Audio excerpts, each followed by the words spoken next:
the friends and the places that waterfowl hunting has taken me have surpassed any hunting experience in my life. That's fair. From, the Atlantic Ocean off the coast of Massachusetts to going to Alaska, I'm hooked. You've traveled to duck hunt on them. I have. What's funny is I've gone coast to coast, but never really in the middle. I've been given the opportunity to go to North Dakota, but that's always in early November. And I'm still a deer hunter, and I have a hard time leaving this area or other areas to kind of chase the rut with deer hunting.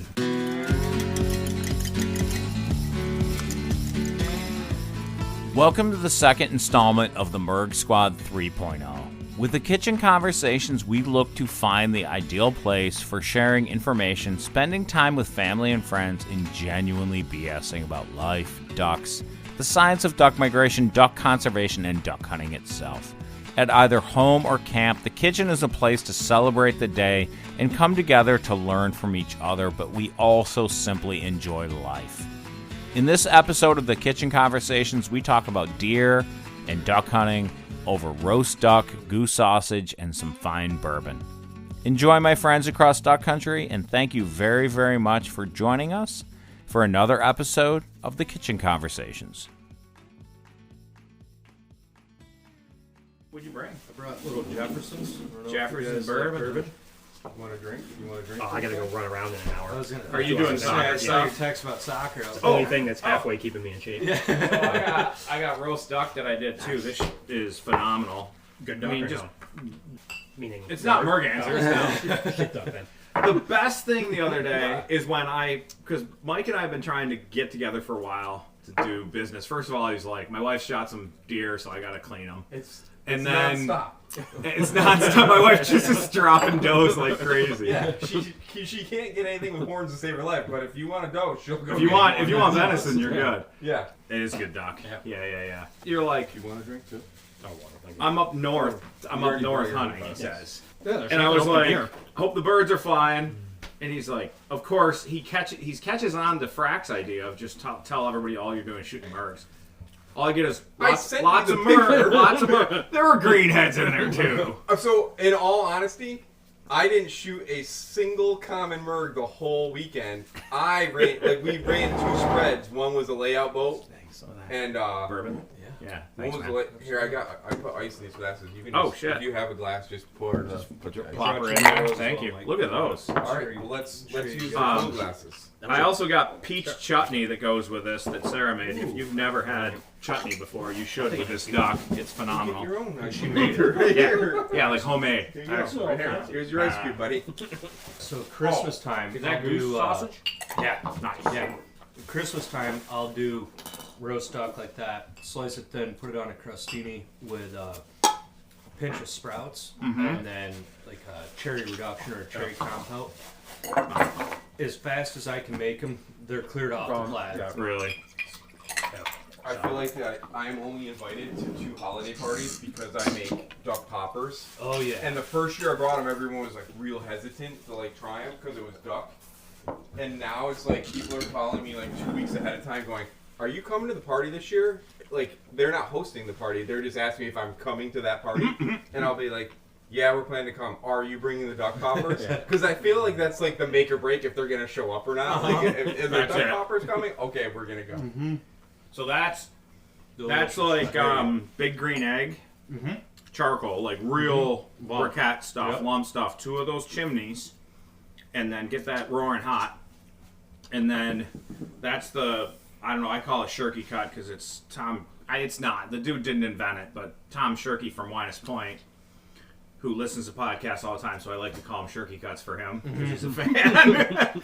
But it's like cut down the breast, cut all the way down the body, disarticulate the leg, and then cut all along the fat, and so you got the leg. So at the bottom of this are the legs, if you want to go barbarian on it too, and just chew on the legs as well. Awesome. Frack's in on that right away. Yeah. So there's no intro or anything. Like, I want this to be more organic than it's been before, which it already is starting to be. And I think that's why I kind of brought Jack on, and he seemed to blend with you guys pretty well. Have you met Jack at all previously? Yeah. Frack? Or A little bit, at yeah. the party? Little bit. Show Yep. at Ducks Unlimited. And you've met him Yeah. at like in Skinny somewhere? Yeah. Skinny Atlas? Events, yeah. Yep. Okay, cool. So I know Jack from the Skinny Atlas chapter, but he told me some stories during the last DU meeting, and I was like, he's got to come on the Merg Squad. And then I forgot what they were, and we tried to go over them today, and he gave me various stories, and I'm like, I don't think that was the story. But this is Merg Squad 3.0, which fits because it's the third time we've done it with Bard, Frack, and then we got a third person, Jack, so it kind of is like a double meaning type thing. So you're going to need some places for your bones over there. So, You want a plate? It's your bar. Throw it on the floor. but I got to show you this. This is brand new. It's not a prototype. They are for sale now. This is called the Shot Sweeper. And I used it on these birds and pulled out 2 pellets. And what I'm doing is I got this wand, just for the listeners online, and I got a steel 20 gauge, and it's a magnet that finds non-toxic shot in your meat. And it'll pick up this whole frickin' box. Wait. It's not going to find everything. Put that back. Put the one shell back. You got talking to Mike loud. Put the one shell With the back one shell back. on the ground. Yeah. And you want to play with it? No. And then put a couple pieces of that pepperoni on top of it, and then see if it still picks it up through the pepperoni. Two pieces of pepperoni? Yeah. It's gonna be The down thickness in of Two your pieces breast. of pepperoni. Yeah, if you're gonna like come on and like say this is There the you greatest go. invention ever. There you go. It's heavy. It's got some girth and weight to it. I feel it. It doesn't find every piece. It's got some girth and weight. Oh, it worked! Right. through the meat. Through the Right, so meat. it's legit because you know it's not just gonna be like right there. It's gonna be down in there. And you're having a hard time pulling the Yeah. meat from. I said pulling the meat. Pulling the meat off the shell. What kind of show is this? But this is cool stuff. So Walt Rhodes, who's a Fish and Wildlife Service pilot biologist, he flies the surveys. I was at the Wing Bee, and he had this sweatshirt like mine. I got the Foul Weather podcast, but he's got the same orange, and it says Shot Sweeper. I'm like, Walt. I've known Walt since I was a biologist in Maine. And I was like, what the hell's that? He's like, well, it's this thing we're working on, and blah, blah, blah. And so we're going to have him on the podcast to talk all about this. For those of you online, it's a thing with a handle with a giant magnet. It looks like a And giant it big can't razor. detect straight bismuth or tungsten because it has to have some iron in it. But Sure. everything else has some combination of iron. And the point is like, who here has broken teeth from biting steel? Yeah. Frack Oh, yeah, raises his hand. Yeah. Jack. I'm a delicate eater. There's no way. I've not broken my teeth, but I've definitely been into steel. Yeah, and it's painful. Yeah. But I have like 3 teeth that are busted up because I am an aggressive carnivore in general. And so this That must be thing dangerous. would have saved me a lot of dentist visits. I should probably keep this away from my high quality recording system too. Scramble that. You Yeah. just erased everything. Yeah. Or Frack from all the uranium from all the consulting work that he's done everywhere. Bow! Yeah, we're gonna get stuck to him. They also probably need to put a warning on that if you have a pacemaker that you can't get it near your chest. It is right here. Yeah, It literally is on Yeah. top. It Yep. says stop. Yeah, So yeah. good for them. Later in life, they had when- a lawyer. when Yes, exactly. Legal consultation. Well, there was a lot. He basically said, we're ready to launch it, but we've got some legal stuff just to make sure, any manufacturing stuff. So But now it's a they're pretty up, you cool can buy 'em? tool. Yeah, you can buy them. There's a Magnum one that's even bigger than this. This is the regular size. Comes in like 4 different colors. Like I just got orange because oh my goodness, like my knife for gutting deer. It's the only thing it's used for. It guts a few deer per year. It's my grandfather's knife, but it's like one of those old like cheap Western ones. Like I literally can use sandpaper to like grind the tip of it down. I've broken the tip off like 3 times, but that is brown in the leather, and I put it down somewhere every year and frickin' lose it every single year. Like I'll be done, and I'm like, my wife's usually like, Sarah, knife check. Where'd the knife go? This year, I get done with the whole thing. We come home, and I'm like, I lost it in the transition of hanging the does in the barn. And turns out that she grabbed it. It was in my hat that I had on, and she put it in her bag that she takes. So I found it like 5 days later. She's like, oh, I had it the whole time. I'm like, great, thank you. Man, this goose sausage is amazing. That's a good spread. Thank you, guys. Yeah. Absolutely. Yeah, we went a little overboard this year. I had an extra guest. It wasn't just you two, it was Jack. Yeah. So I just brought some sketchy shrimp-flavored Malaysian chips. They're I think actually chips. delicious. I don't even know what they are. But Bard wouldn't try What's them. the sketchiest food you've eaten lately? Well, but I was eating at gas Yeah. stations, so I had a lot of Yeah. gas station sushi. That was not really. Oh, a that's good hit. risky. Yeah. How many days have you had empty skies over the duck blind? Your property can be more with Wildlife Strategies. It is no secret that hiring a consultant, an expert in managing water, woods, and fields, an expert in duck food, an expert in hunting pressure management, hiring a consultant yields better habitat for the critters you chase. Less empty skies, more quality days of field, more smiles for miles with family and friends. If that's your game and goal, contact Ryan Delaney at ryan@farmlg.com for a site visit. But when you Somebody always shoots one In the breast. in the back or breast or something. Sure. it's a Sarah special. That's her move. Oh my god. The bird she shot this spring, it was beautiful. It was like full. And she was always like, they won't come out of strut. I'm like, you never give them time. Like, boom. I can't I'm like, wait. sweet, we're gonna eat some lead this year. I can't wait for Merg Squad 4.0 when we talk about Schumer's divorce. Because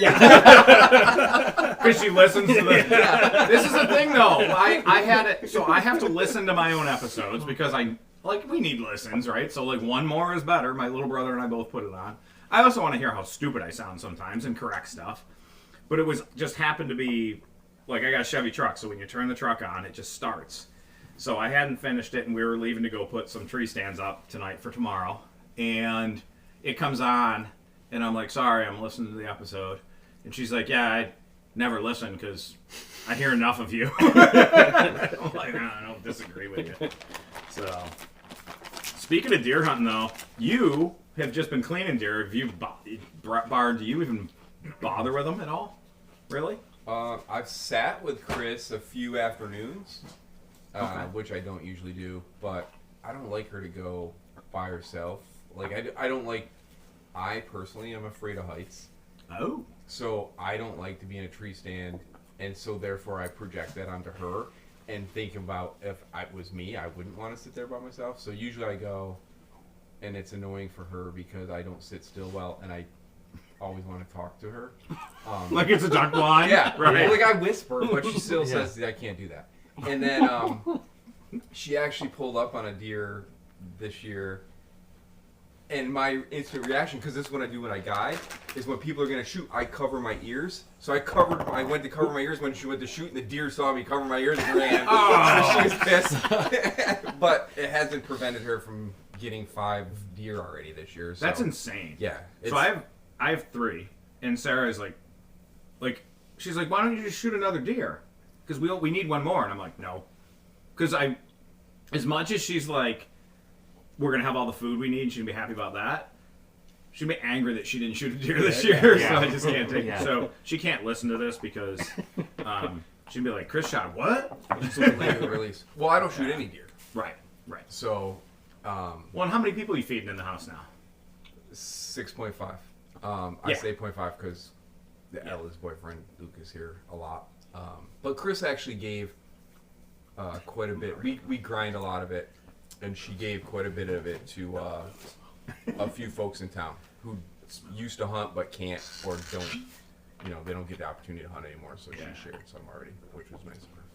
Nice. Absolutely. I think that's actually one of her main, one of the reasons she likes to go is because she likes that pride to share it with other people who don't get to go very much. So Yeah. I just like to kill stuff. Noticeably. Have you still been going even though I've had the worst season ever? And I think some of this I hate sometimes I get in these some of you guys I don't know, you hate ducks too much. That's not really a thing, but you just are nuts about it, so you go all the time. Sure. I am teaching my waterfowl class. I'm doing the podcast, and I'm like, I just at some point get burnt out, and then next year I'll be nuts about duck hunting again, and I'll get right back into it. But and part of it was too, like the season started out so dry around here that I didn't even Very dry. Yeah, it was like tough. I had a hard time even finding birds, and then I did pheasants, I did deer hunting. My work's been insane, and so like I haven't gotten out. But it sounds like you guys have been pretty hard at it for the most part. I missed the first 10 days for work, and then I missed another week for work because Oh, you were caught in So I that just thing. didn't even. I just wasn't even around. But so, it was like the I've been hunting best season when to I'm not home. be here too, honestly. So Yeah, but Yeah. if I'm home and not working, I'm hunting something. Usually ducks. right, So right. I just go anyway. Mike just goes anyway. I just spent like the majority of my season though up north because twofold. One, Frack hasn't been here, so my only other friend, he lives up north, and he also has property that my wife can deer hunt. So we go up on Friday nights after work. She deer hunt the weekend, and he and I would take my boat out on the river and hunt. We shoot ducks, you know, but it's not like you're not going up and whaling on stuff. We get a right, few, right. and Yeah, and Jack, if you haven't learned, we don't like talk about spots, and we don't live in New York. And Fully whatever, understood. like, this I've been place playing that game a sucks. long time. we live in fantasy land. Oh man, Does your wife enjoy duck hunting?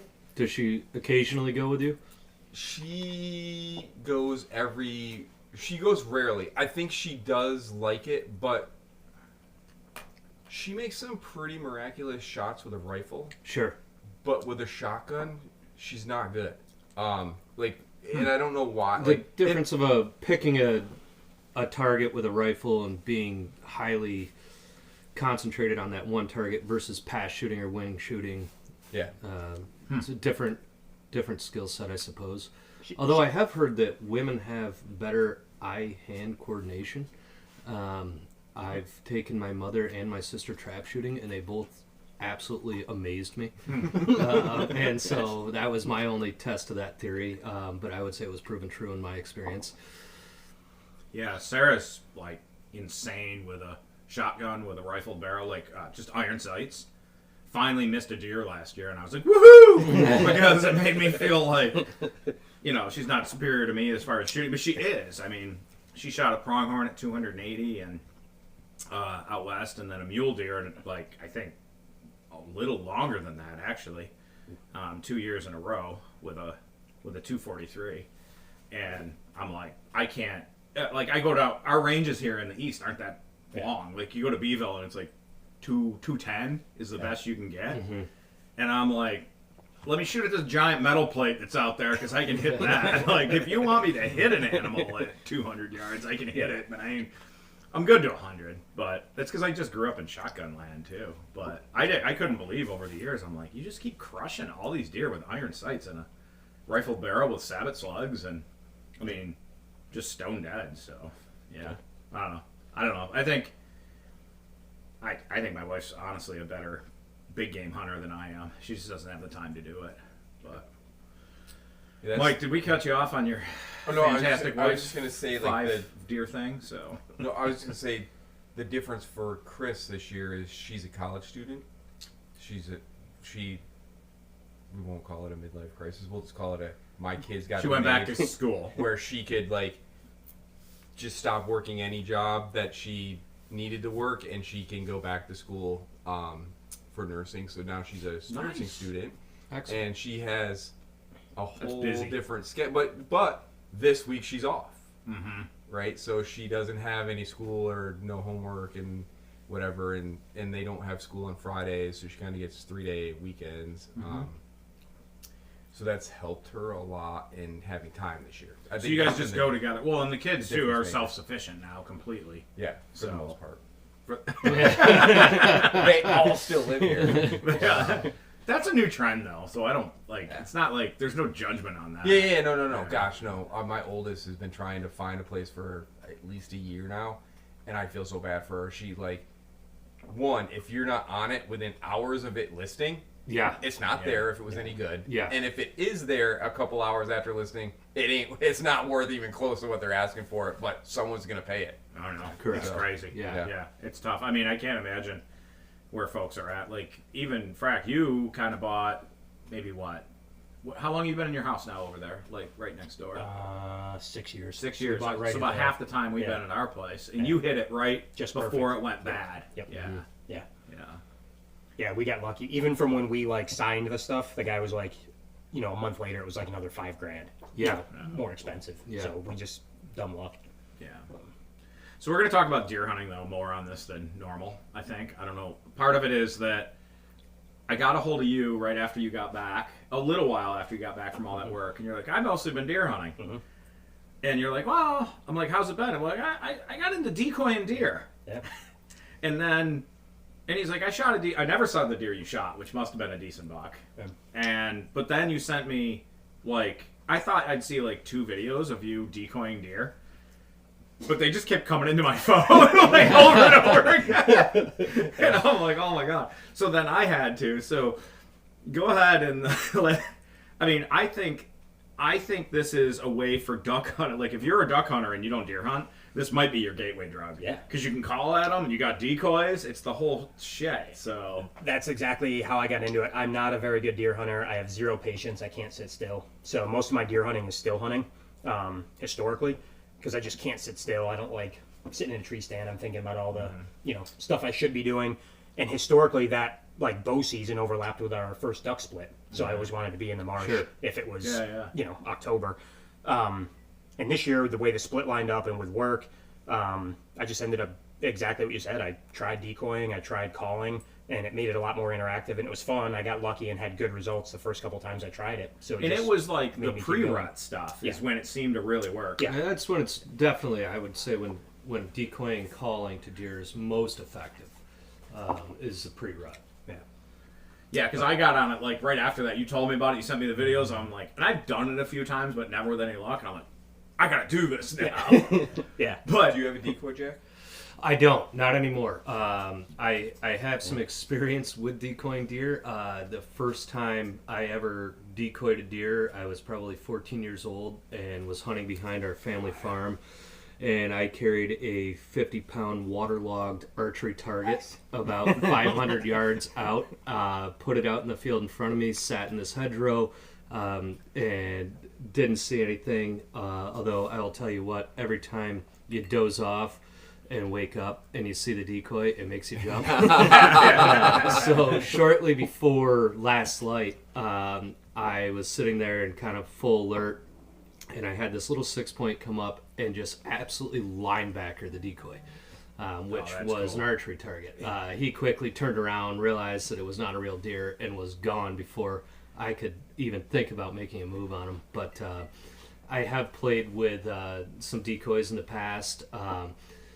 During bow season, I try to stay as mobile as possible, not any one specific stand. In the last couple of years, I've kind of gotten heavily into saddle hunting and just being mobile and just being able to run around. Ride a horse. Yeah, exactly. I don't Saddle know up a horse anything and about ride deer into hunting. the stand. I actually have several deer hunting questions right now, but because that's interesting. It's a horse, not he has a donkey. You gotta ride a donkey. no, it's explain saddle hunting to essentially, Bard. saddle Since all he hunting does is- duck Wait. So you're not on a horse. Incorrect. Correct. Because I was just thinking, There's like, no that would be horse. awesome. You could use the horse to drag the deer out. This is the best thing ever. Saddle hunting is Our essentially... our deer hunters listening right now that really know what's going on are like, Bard really does only duck hunt. That's I all he really does. only done that. When he told me you could decoy deer, I'm like, that's bullshit, dude. Like, and then I looked it up online. I'm like, holy cow, this is real. How did I never know about this? I would go do this. Well, and the attacks on decoys, like you saw that right away. Yeah. Did you have that during that week? I didn't have them hit the decoy, but I had a ton of bucks come in easy bow range. Absolutely. And they were locked on the decoy. Just so you focus. could. Sure, I was exactly. just sitting on the ground. Yeah, I didn't have You a were blinder on or the anything. ground. You weren't even in a tree. One day I was in a tree. The rest of the time I was on the ground. Oh, ground And they hunting, would just. ground hunting with a bow is They exhilarating. didn't see me. They It's didn't. fun. Just. They're just focused. Yeah. So that actually worked out well because they were so locked on the decoy. It wasn't like they were trying to, kind of Pick you out of the tree or out of the ground. Yeah. All right, so Go back saddle, to so saddle saddle hunting. hunting, Yeah. because there must be people on the podcast like Bard who have lived under a rock and never really deer hunted or watched. I live in a duck or line. watched a single Maymay in their life. So. I'm not a big internet person, and I live in a duck line. Essentially, it's a rock climbing harness. If you're familiar with that, it's safety harness of sorts. But you have a rope that's connected to either side of your hips, which is called the bridge. And so once you get into the tree, there's different methods of climbing, but essentially climbing sticks. They're approximately 2 feet tall. Wrap them around the tree, lash them on, climb up. When you get to where you want to, the elevation that you want to set up, you have a small foot platform you also secure to the tree with a strap, and you put your tether around the tree. Simple rope with a sewn loop in it. Pull that through, and then you connect a carabiner from your bridge to your tether rope, and that allows you the freedom to simply kind of sit back. It's a very lightweight setup. I mean, I think my pack with everything, sticks, platform, my saddle, I'm still under 20 pounds. So essentially you can hike through the woods. If you find a place where you're confident there's going to be action that night, that morning, it increases the mobility aspect of it. So you're not limited to sitting in one tree stand that you hung back in July and staring at the same scenery, because that gets monotonous. And just moving around. Absolutely. Like, even I've got like aluminum stands. Yeah. And I got like Oldmans. I got Summits. The Summit's louder than hell. Yeah. But I like the Oldman. It's steel, but it's heavy to carry around. Sure. But still, every time you go to a tree, you gotta put it. Like Sarah and I went out to put her stand on a tree. Yeah. This afternoon, so we're not going in clanging around in the morning. Right. And like we had to go in there, pick a tree out and stuff. But you could. Yeah, in the dark, still tough. Yeah, to in do. the dark is a little bit So. more difficult. I will try to kind of scout the area the night prior, or even what I really like to do is go in midday, hang and hunt for that evening, and then repeat that same setup again in the morning. Leave all my gear in the tree. That way, I feel like I've covered a morning and an evening hunt in that particular location. And if it's not panning out or I'm not feeling it, I'll move. In daylight hours. I find, and while you were talking, I just showed a picture of a nice buck, a camera I just moved and got him in the evening. And this morning I was like, I might go out there and hang stands for us this morning, but we waited until midday, right when before it was going to rain, so it washed any of our scent away and stuff. But sure enough, in 2 a.m. the buck comes by, and then at 7:15 he comes right back by again. And the thing that I find is when you like move a camera or you move a stand, you get them like one day. Sure. And that's where the saddle stuff works, is because you catch them you off can guard. jump around and move. Because I find like we started hunting over here again when we got 2 big bucks on camera right down the road from Bard's place here, 70 acres we have. Actually, I shouldn't say right down the road from Bard's because we're like equidistant. He's my neighbor anyway. But right in our going to know where you are. in our neighborhood. And we go in there and you see like a buck one day after you got them on camera, and then all of a sudden they just vaporize on you. It's like they kind of know you're there more than you think they know you're there. Oh, absolutely. The way I look at it is, I mean, you can try so hard to outsmart Mike's animal. Mike's falling asleep over here. Over this. Saddle hunting sounded way cooler when I thought you were on a horse. It's difficult to outsmart a mature white-tailed deer. It really is. You can get years and years of pictures and history with one, but a lot of it is luck. You can put yourself in the best position. You can read the sign. You can play the wind. You can understand thermals and put yourself in the best position. But there is still a large portion of that equation that I would boil down to luck. Being at the right place at the right time. There's a lot of education to it, I think, for sure. But the decoying and calling pre-rut and even during the rut, for people who are not as patient in the deer woods, can certainly pass the time, and it makes you feel proactive. I would go with spice it up. And here's what I want to hear, though. You and your brother you sent me some videos of this thing. The ugliest deer decoy out. And I think used a pizza wrapper for its tail for some reason. So you want to detail that shit for everybody? I don't give away all my secrets. This was an old 30-year-old decoy that my dad had. I have no idea why. He had tried it a time or two, never had any luck with it. And I, being a shitty deer hunter, was like, whatever, I'll take it out. put it out, and I wanted some movement, and the only thing we had with us was like a paper towel that had a bunch of pizza stains on it from lunch. So we just rubber banded that to the tail. So the tail, because it didn't have a tail, or No, it had all. I wanted some movement, so I'm like, yeah. some movement in the And we wind. just thought it'd be funnier, like if it actually worked, we're like, Yeah. you know, how big of woodchucks can we be? So we're always looking for the elevate the woodchuck factor. Well, and it that's- worked, and we that's called in a nice So what did you kill? I killed a decent buck with a bow and a decent one with a gun. So I'm done. Already? On bucks, yeah. Nice. Excellent. Nice. Not both decoy though. No, not the Just one with the the- gun. just The the one with one the with the bow. gun was just still hunting. I do not recommend decoy hunting with a gun. Oh yeah, no. Unless you are on Private. private On a property private, yeah. that you know 'cause nobody else somebody can shoots, shoot yeah. to. That's Yeah. fair. That's Yeah. a good Yeah. message to people Yeah. on here for Yeah, sure. even last night when I went to help look for my wife's deer, she shot at like 4:30ish, and by the time I got there it was like 5:30. So it was well after dark. I still wore a blaze orange vest Yeah. and a blaze orange hat, and I got out and he's wearing a like reflective vest, and I'm like, Frack and I, safety first. Yeah. So, after you told me that, I was like looking at my full body target. I'm like, I gotta do this too. So, I can't leave this like 10-point rack that's on it. Yeah. So I go in the barn, and I find like this old little scrubby 6-point from like, I don't know, it was like 2013, I think. Yeah. It was like one of the first years we shot. I think it was one I shot actually, one of my first bow deer on the farm. And it was already drilled to the, like I got all the racks just drilled to the barn. Other than I got one mounted in the house and a couple of them European mounted, but most of them are just reasonable. I'm not like really a trophy person anyway.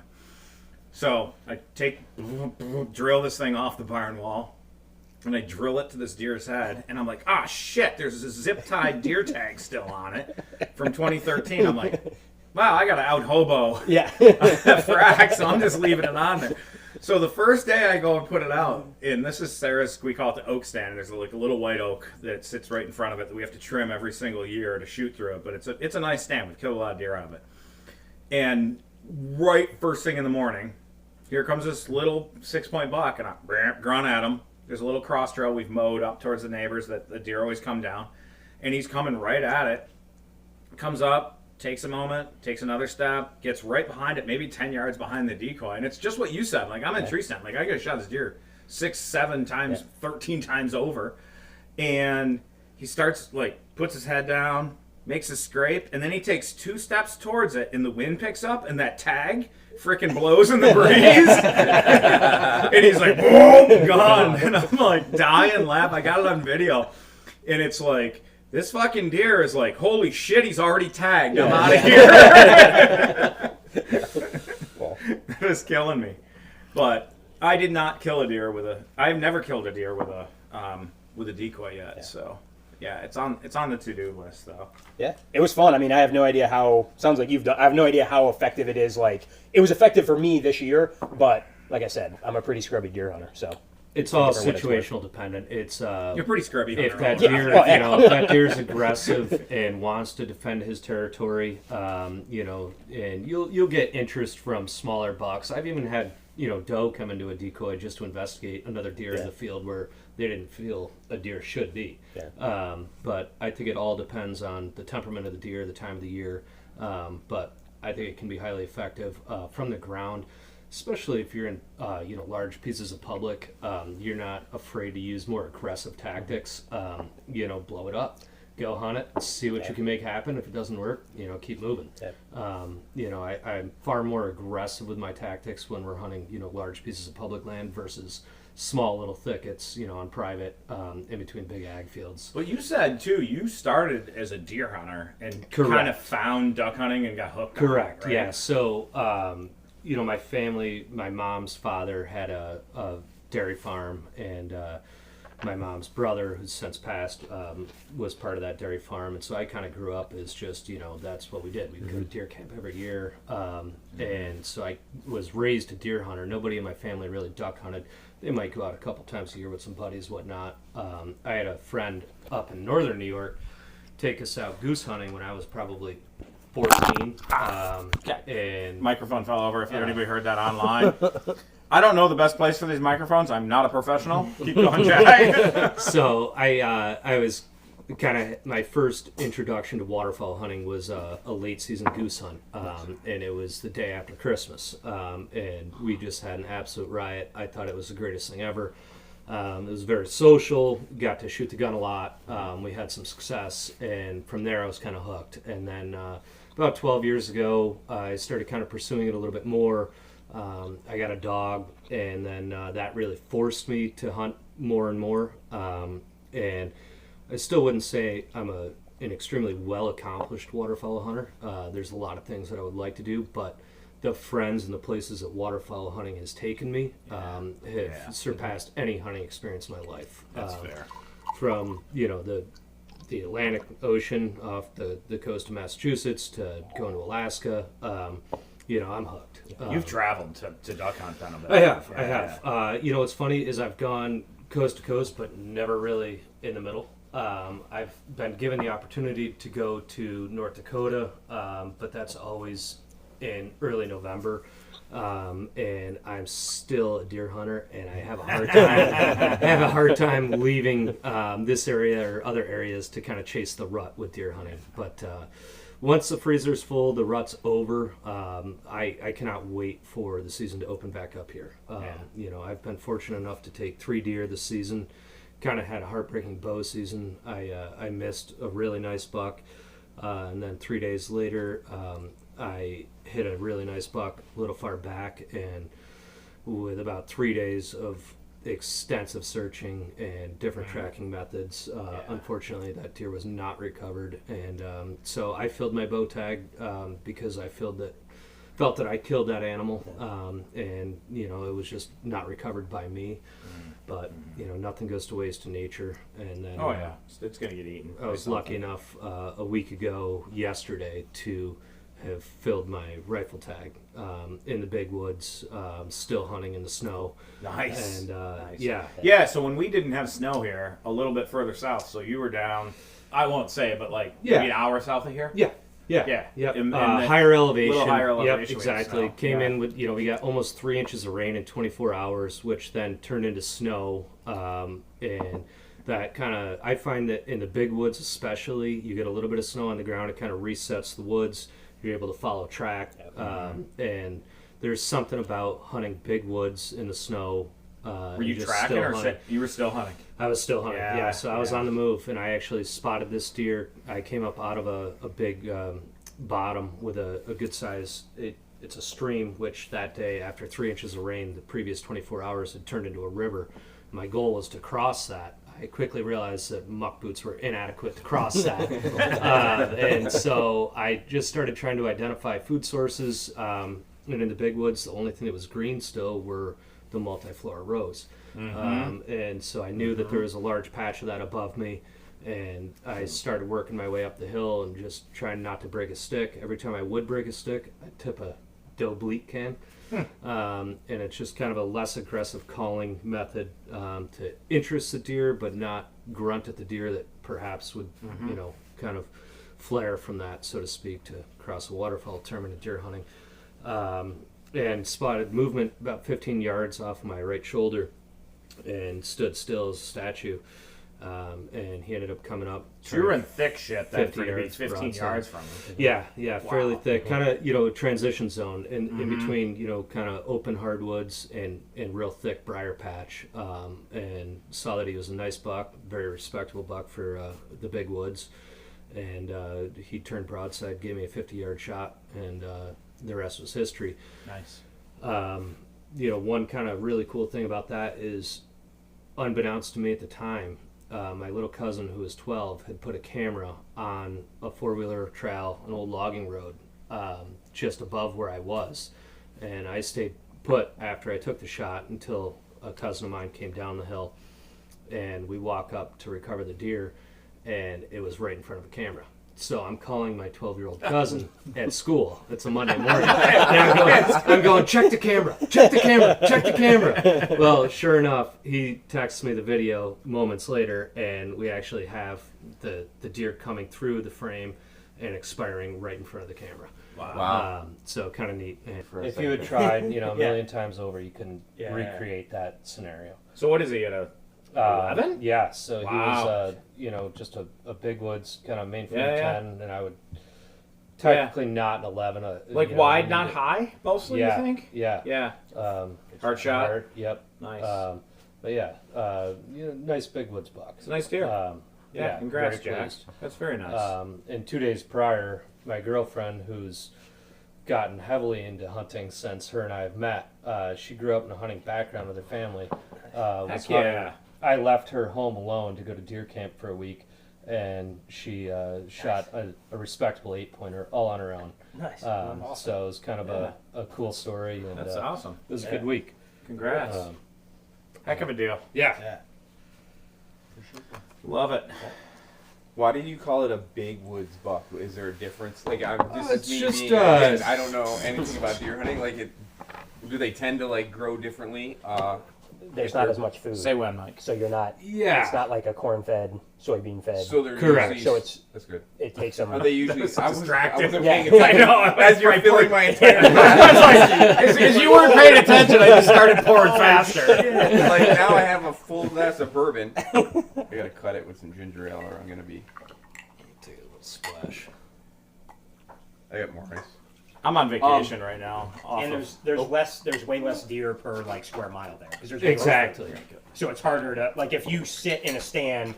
Oh, There might be, like, you could one sit deer a for square mile, you could you're sit never for gonna a see it. solid week Yeah. and never see a deer. Yeah. You know, it's much more challenging than Thank you, Mike, for the ice. hunting small pockets where there's it's surrounded by big agricultural fields and you have small pockets of cover. That's going to concentrate the deer, offer them better food sources. And Mike and I have touched on this in the past. The difference in soil quality and the size of the animals and the health of the animals. I mean, what's your take on it from a scientific standpoint? It takes a year and a half, like the Lake Plain area in New York. Those deer are a year and a half ahead, is what I would say. Sure. Like our 2.5s are already substantial deer, Sure. and by 3.5, everybody's going to shoot them. Yeah. Where in the woods, like I grew up in Southwest New York in hill country, and they're all like these little basket rack things. Right. They've started to get bigger because people have started to let stuff go. Like I grew up and if it's brown, it's down. Exactly. Like shit, if it had horns, you were like, damn, I'm killing Yeah. that thing, Yeah. But you were shooting pretty much. You didn't shoot fawns. Right. That was the only thing you didn't shoot. Right. You shot a mature doe. Or oh, so do I now, Yeah, right? Like because every I live fawn I can. also, They eat but well. Yeah, I would rather shoot a Exactly. fawn. but we were in a part of the world where like you didn't get unlimited doe Yeah. tags. Like Yeah. you might get a doe tag one year type thing. So you wanted the most meat. Well, that it was possible. It was and- more like you're not going to shoot a fawn because you feel guilty because of the herd type Right. of a thing, right? Like, and you also wanted the meat from it as well, Right. But now, like, I mean, Sarah and I could shoot. I think it's like 11 or 12 deer between the two of us with all of our tags. And we don't need that in any way, and that's why, like, when you look at success rate, have you ever looked at those metrics of success rate? It's like 25%. I'm like, how are only 25% of people shooting a deer? It's one of the easiest things you can do, I think, right? But we have this conversation all the time when it comes to duck hunting. And he'll always be like, "What the f?" Like, and I'm like, "Time, like, you are not a normal person. You're not a normal waterfowl hunter. Yeah, like, yeah. you know what I mean? Like In this room, like, right, four we're- people sitting around here Right. are not the norm. Because when I used to work like selling hunting products, way back when, we were making a product. Like the owner of the company used to tell us and remind us all the time, we were making a product for somebody who is going to use it 3 to 4 times a year, because that is the average number of times people are getting out. And that's why when you're like, well, what the F, I used this for 1 week, but you hunted 6 days in that 1 week and I already broke it. Well, it's because you used it over a year's worth of times in 1 week. So Right. you're the one that told me Right. that waders are meant to last for 6 months. Something like, it was something, the old like way The back old when. I think neoprene we've come a long waders. ways Yeah. since then, right? Yeah. And But it's still 1 year. sure. They leak by year 2. Sure, Unless the you go seams high and end. everything. Unless you go high Right. end. But Which I finally did. Did but you? like it is, it's crazy. Like when you talk about it, like opening day is a big day, and like then there's like there's like a traditional hunt they'll probably do, and maybe like, oh, we go out for a Christmas hunt or something like that, and like that's waterfowl season for probably 90% of hunters, and those 90% of hunters, no matter how much shit we all buy, spend way more money than the 10% who are going like all 60 days. Yeah, Right. Yeah. So when you're a company and you've done your market research, you know you need to make the product for these people, right? And it's like they're spending money. They're all amped up just like you are every year to go, even though their going is 3, 4, 5 times. Yeah. You know. Yeah, and that's why the niche stuff for like the 10% people is astronomically priced because it kind of has to be to still make that profit margin is my guess from that. Well, yeah, because you're not going to buy it as many times. Yeah, right? you're doing significantly less volume. Right. Yeah. Or even so let's say this. I'm sure you wear waders more than I do because you wear them for work and stuff too, I imagine. But I counted because I keep a log, so I know how many times I hunt in the water, like how many times I hunt on land, whatever. Last year I hunted more than I've ever hunted before, which was like I hunted waterfowl like 98 days between September goose through duck through snow goose. It was something ridiculous. Like it was even ridiculous. Well, that's solid. That's why I can't get you on the horn for any business stuff. So like when I look back at that and then I looked at how many times I wore my waders like 50 some days that year. Yeah. You know what I mean? So like that's 10 years worth of the average person's wearing those waders. So what do you expect? Right? Like what are our real expectations out of the product? Right. And I do feel good about like there are companies now identifying that niche group and they are making good products for the niche audiences of, you know, the guys who are doing that stuff. But I think that's a lot of like I think the listenership on here, there's a couple groups as far as I can ID them, is the science community. Everybody that works for state agencies, Fish and Wildlife Service, and all that stuff, listen to this because we actually don't. So Mike just put up a little box of the candy nerds for me. So the nerds listen to this for sure. But then like the hardcore hunters that have kind of moved beyond the bullshit and the rhetoric and the false information and are like really trying to dig into the good information that's out there, you know. I've actually been told lots of times like, you need to do more of the Bubba stuff where there's a bunch of guys bullshitting. And I'm like, yeah, but also I get the same comment of, we come to you because you're not the bunch of Bubba guys bullshitting at the same time. Right. As much as I love to do it and sit in the coffee shop with the old guys and I talk think a shit. good blend. That's why we do these things too, right? Like I'm still one of those people and I grew up in that culture. It's just I went on to do a different degree and lifestyle and all that stuff. You know, came from a blue collar background like most of us, but went on and did something else. That box of nerds is still staring me in the face. By the way. So I got more. There's grape if you prefer grape nerds. There we go. Strawberry. So yeah. Anyway, not to detract from the nerd stuff. And not to go off of deer stuff, because this has been a thing I've been interested in. Do deer cameras spook deer? Because this is like a controversial thing. Bard's like, I don't want to talk about this, but... Oh, no, I have comments. I actually bought a cell cam. Yeah. I bought a Moultrie cell cam, and we put it up at my friend's property, and I get the thing. It's addicting, dude. It is. Like I literally, I'll be in a meeting and it pops up, and I'm like, oh fuck. And I'm like looking at while he was telling deer stories, I was like, Matt, look at this picture of this buck I got the other day. But how? Like I'm a novice, so this is the first year I've ever had one. I only have one camera. I only have one camera. It's the first year I've ever had one out.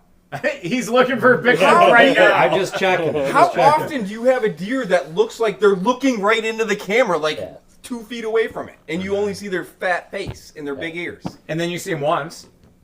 There's that thing. So I think that this is my take on it, and I've listened to a fair number of podcasts. I've got a friend of mine who runs the Hunter podcast. He's actually an old colleague of my wife's. He went to Mississippi State, Jeremy Flynn. Runs the Hunter podcast, and they talk about deer cam stuff all the time because they're like a straight up deer hunting podcast, right? Super quality. If anybody ever wants to go to it, never gotten an endorsement from them, but just enjoy what they do. But they've talked about this as well, and I kind of have this take on it: is that there are deer that don't care, there are deer that care, and then there's deer that are kind of like in between of that, but they're like just like people. Everybody's a little bit different. You'll sometimes get a buck that looks at it and is like, nope, but he also will look at your ladder stand and be like, nope. And then like the deer right now that we have on camera, never acknowledged the camera. I moved it yesterday.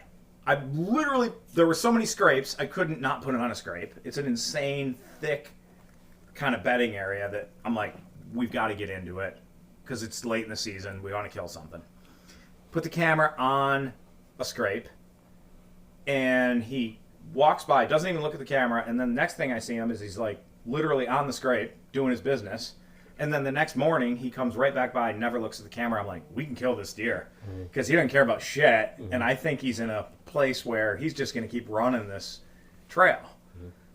So I find utility in them. Most of it, Mike, what you said, they're fun. Yeah, I'll give up. Extremely fun. I will give up deer I can shoot to watch animals on camera. I think. Yeah. Yes. So I gave access to my account to my wife, my son, and my buddy whose property it's on. And so the four of us have a group chat, and like we're texting each other constantly about like, did you see that deer? Did you see that? Because there's one actually big deer we've seen multiple times throughout the season, but they'll be like, holy shit, there's 5 doe out in front of the camera, like for 3 days in a row, and then you don't see any of those same deer ever again. But then now there's been 2 idiots that are there all season. They're there every day. I don't know what their deal is, but they're there every day.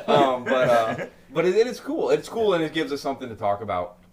So I get that aspect of deer hunting. It is kind of cool. Yeah, and like if we had a deer this year that we tipped over, nice 8-point early on, and then like wanted to take it out. There's no way. Like it's like a drag over a hill, and then I put it in a kayak and paddle it out. Like we're not taking this deer guts out, right? So we had to gut it. And then after that, the camera was like fox, coyote, fox, fishers, right? Cool shit. But the deer activity, like for 2 weeks, came to a screeching halt. And I'm like, man, my wife and I are like, this is kind of cool because it makes you realize, yeah, deer don't care about gut piles. They care about all the predator stuff that goes on around it, right? So I've had some really nice bucks come to a gut pile. I shot a doe 2 or 3 years ago, and just out of curiosity, I gutted it in front of my camera. That night, within like 3 or 4 hours, I had 2 really nice bucks. I didn't have on any other cameras come check out the gut pile. It is. But it wasn't after that. It was just it was like the first 6 hours. I had 2 shooter bucks show up, and then never saw them again. I will say this though. I think that with the use of cell cams, I think that it affects the way that people hunt. I think sometimes, and I don't even mean like utilizing the technology to better your hunt. I think you look at all of the cameras that you have out there, you get all of the notifications, like you said, and you get excited.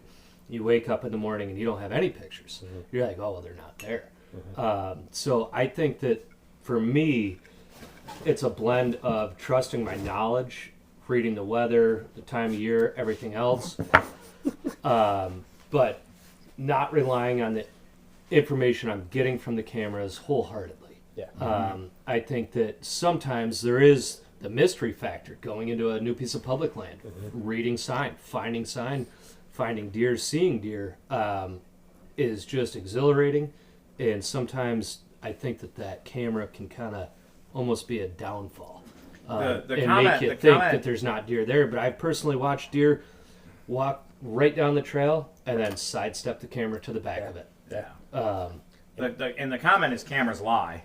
Yeah. Which isn't true. Cameras don't lie. Unless like the one I had, I'm not going to name a product, but it got water in it and it wasn't like, we're like, man, that stand's dead. And I finally went and hunted that stand and like walked in front of it and gave it the finger like you do when you go to a camera. Unless you shoot a deer in front of it and then you give it like the hang loose thing, right, running by it. But it never sent a photo, and so I went out today and collected it and then moved another cam because I need one on that food plot. And it was just fried with water, and I'm still trying to get it Yeah. work. Then they lie. Yeah. But Yeah. in general, if a deer's in front of it, they should be sent. If they're a quality camera, they should be sending you photos. I agree though, like that when you have that camera up, if you're overly reliant on that, I'll hunt in an area where I can see that camera, Right. and I'll see sometimes 4 or 5 more deer Right. that don't show up on the camera, not Right. because they just don't walk in front of it, but Right. with a full field of vision, or like I don't have the camera facing the right way, whatever. Exactly. And then I also have had where my dad and I were hunting the same property where I had cameras. I got a doe on the camera. Dad said there was a really nice 8-point following the doe. I didn't get the buck on camera, but it was because it That's gonna be loud. there was like a delay. You know what I mean? Yeah, Like I had it yeah, set yeah. for like every 30 seconds or Yeah. something, so that I don't get a million So the pictures doe of the same passed, squirrel. and the The buck doe passed, the was buck was too behind her. close to her, never picked it up. Right. And then I got the trailing little 6-point on camera, but I never got that, the good deer that I would have wanted, I never saw. I only knew it was there because Right. Dad was in the tree stand and sent me a picture of it. Right. And I was like, oh shit, I didn't see that. I'm the person that puts it on high sensitivity, Oh. 3 pictures, and then reset right away, so I don't miss shit. Just burning up your But I mind. play out images, Yeah. so yeah. Yeah, there's always that damn squirrel though. Yeah. It's in front of it, and I get like Always. 4,000 Squirrels pictures of and one cats. squirrel. You wouldn't Yeah. believe how Yeah. far house cats travel Yeah. Yeah. away from what I would think is a safe area for them. I have some remote thickets, and all of a sudden you're like, all right, what tripped the camera? It's a house cat. I'm like, Yeah. that thing's 2 miles from home. Yeah. Good luck. Yeah. Rabbits and squirrels are Yeah. my arch enemy. Like Yeah. Sarah's like, what's doing with the camera? Because she'll like be on a call, but can't like look at it right away, And I'm like, squirrel cam, Yeah. squirrel cam, Yeah. squirrel cam's going off. Yeah. So, but that's a fun one. Like I'll send her sometimes in the middle of the day. This is the fun thing with them. I'm like, find the squirrel. Yeah. See if you can find the squirrel before I can. Yeah. If you have 3 of it in a row, you can find the squirrel because you can see the change. It's like those old, puzzle kind What's of pictures missing. and what's Yeah. missing in the newspaper. I do like the camera though too. So I like I said, I'm not a big deer hunter. It's more out of curiosity. It's cool. It's fun to see what comes up, and it's cool. Like you said, fishers. I've seen bobcats. Stuff that I wouldn't otherwise know was there. Yep. But it is nice for security too, because I have a couple different like swamps that I purchased mostly for duck hunting. But it's nice to have cameras up and just not somewhat for scouting, but also just for peace of mind, knowing that like someone's not in there hunting it Friday, and I'm going to go in there Saturday and not see anything. Absolutely. That's what's nice on some of these pieces that we're not always in is like random cameras and people know I have them. Yeah. And I share them with the neighbors. I'm like, hey, have you seen this buck? Like, I don't care. They're looking too. Like, I'm not going to like be super secretive about it. Sure. But if they know there's random cameras in there, they're less likely to walk into it as well. I agree. I agree. All right, back to ducks because Bard's falling asleep. So season so far, it's been miserable for me, but just generalizations of this season for us in the north end of the Atlantic Flyway. What do you think, Mike? As a contractor, I don't pay for materials I don't use. So why would I pay for stuff I don't need in my mobile plan? That's why my Biz plan from Verizon Business is so perfect. Now I can choose exactly what I want, and I only pay for what I need. Right now, with my Biz plan, get our best price, as low as $25 a line. Visit Verizon.com/business to get started today. New lines only. Price per month with 5+ lines. Includes auto pay and paper-free billing and promotional discounts. Taxes, fees, economic adjustment charge. Applicable add-ons, prices, and terms apply. Guarantee applies to base monthly rate and stated discounts only. Add-on prices additional. Offers in March 31st, 2026. Opposite of last year. I would say last year was one of the best seasons we'd had. And Good this year- season, yeah. Yeah, this Last year's year. been pretty tough. Yeah, But yeah. just, Grinding it out, kind of. Well, Traveling more, you think? I'm definitely putting more miles on to go hunt, but that is somewhat due to taking so my wife can deer hunt while I go duck hunting. That's fair.